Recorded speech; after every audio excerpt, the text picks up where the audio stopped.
only start what you can finish, and always finish what you start. And thirdly, realize that some things you do in life will be works that are definite, but things you are unable to complete, and you will have to leave something for the next generation to pick up where you left off. I have been telling my farm story in 4 or 5 different episodes, and it's spanned 5 or 6 months between just life circumstances. I have not been able to finish my farm story.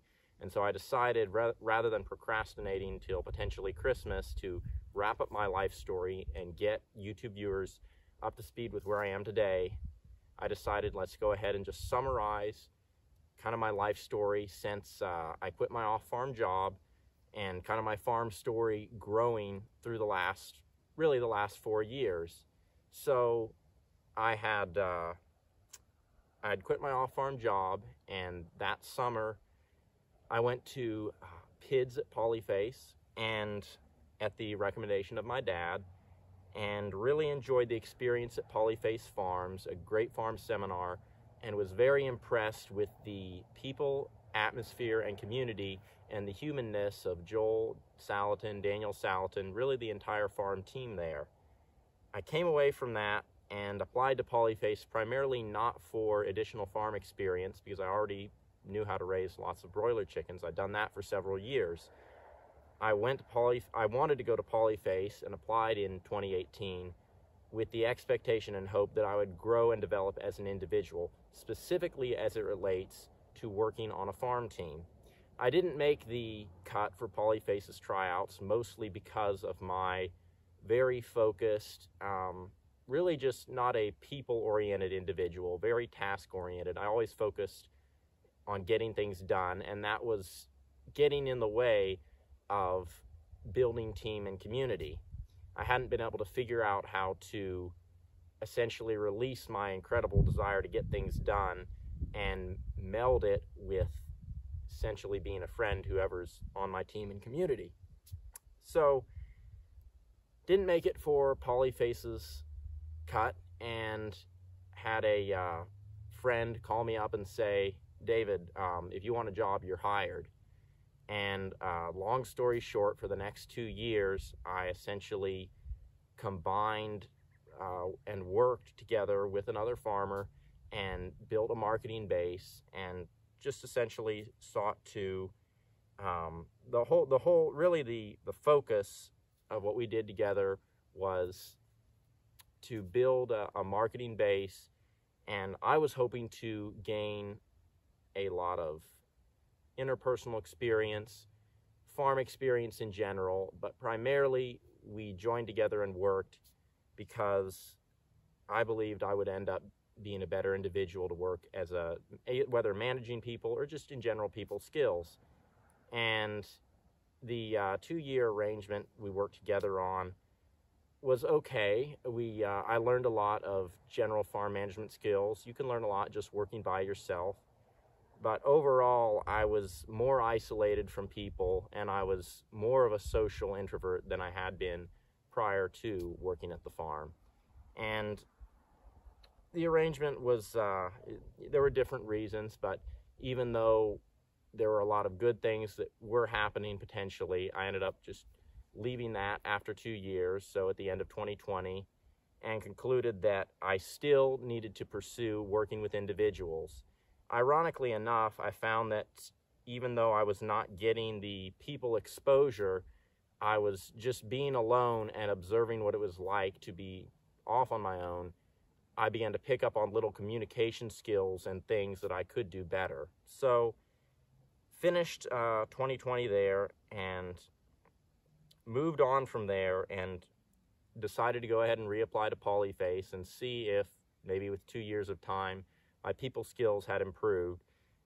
And I'll just make the brief observation that sometimes in life, if you don't know how to get somewhere, just put an end goal in your mind.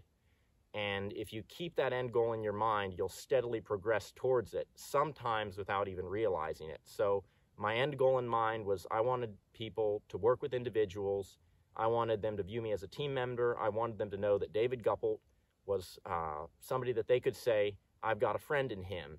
And even though I was a task-oriented individual, as I kept telling myself I need to put other people first ahead of the work, even if I had done nothing else, just putting a goal in your mind and writing it down. I did a lot of goal setting and writing down goals. You will steadily progress towards your end in mind. So I reapplied to Polyface for what would be the third time in a 7-year period, and made the cut to come on for their stewardship program in 2021. And prior to that, I had looked back on 6 or 7 years of farm experience, kind of essentially from the time I was in high school, because I had done a lot of different things and my mind had been working towards different goals, reading books, doing outside vegetable hay production. I was pursuing all sorts of little odds and ends opportunities, getting skill wherever I could. So when I finished the 2 years I had spent working on a farm and doing a lot of farm management work, I was pretty tired, and I knew that before I started in at Polyface, I wanted to have in my mind ironed out some of the things I needed to improve on and where I was going to go next. So I took a few months off of work, essentially. Not truly, I still worked on things, but really just took time over the winter in 2020 to assess myself as an individual and try to figure out exactly what I wanted to do, and based on what I knew about myself from the previous 6 years. And went to Polyface that summer, apprehensive because I knew I was going to be on a farm team, and I just still felt awkward being around individuals. So I think, and from the previous experiences I'd had, I was emotionally burnt out as an individual and didn't really have, just didn't feel like I fit in. But really had a great summer at Polyface. Wanted to stay for the apprenticeship, was not picked. But by the time it happened, I really didn't care. I began to realize that it's never the opportunities that you get in life that make the difference. It's only what you do with what opportunities you have. The definitive thing for a successful individual is being proactive, not about what he gets. It's easy to forget that in the modern materialism of this world, but it holds true just like it has for hundreds of years. So I moved on from Polyface, didn't make the apprenticeship cut, and came out of there realizing I still had a lot of people skills to improve. But over the course of the summer, I had realized that, I would always be a very task-focused individual, and that was not something I needed to remove entirely from my life. I mean, let's face it, y'all, at the end of the day as farmers, we have to get things done. I realized that was important, and I also realized that because I had been focusing on individuals and people, even though I was viewed as a little bit of a weird guy, or at the least a very unique individual, people understood and accepted me as a friend, and that was a good thing. So moving forward, I decided, I'm going to continue to practice people skills, listening to others individuals, meeting them where they're at, understanding how a peer group seeks to work together and read other people's minds and what they're thinking, and all the different things that come into a team-building environment and things that have to be understood. So I essentially decided that I needed to let my people skills improve organically. I'm going to quote from Allen Nation here. Sometimes in life, if you're trying to improve something, the harder you push or force yourself to improve on it, the more it will evade you. So I decided to focus my goals on other things and let the people skills take care of themselves. And so grazing was the next thing on my agenda, because I knew that for all of the production experience I had, raising lots of chickens and pigs and general farm experience, I had not had that many months. Really, I only had a few weeks of actual regenerative, rotational grazing on a day-to-day basis. And a few weeks is not enough to go start your own operation or find a farm grass management job. There's simply too much in the seasons to learn from it. So I knocked on Greg Judy's door, and I had applied to his apprenticeship the year previous, hadn't made the cut, but this time Greg Judy invited me out for tryouts and had a phenomenal few days, and a week later Greg called me up and said, David, our team decides we want you. We unanimously think you're a good fit for us. You've got the passion. And I remember where I was. I was on my way to White Oak Pastures, and I almost didn't have to think. I said, Greg, I'm on. And that kind of started the year-long apprenticeship, which is, it's been a whole year now since that. I'm wrapping things up here at Green Pastures Farm. And I would just say the biggest takeaways, and I might have said this in other videos, but it bears repeating, the biggest thing I took away from spending a summer at Polyface probably could be summarized with hope.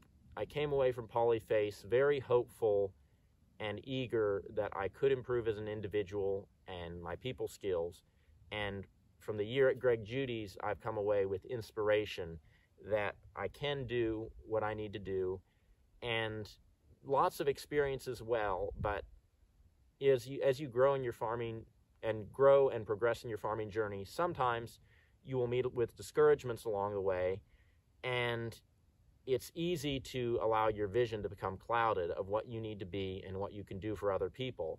And inspiration can get lost. And so the year at Judy's was not a fast-paced year. I mean, it was a full year, and it had slow times and fast times.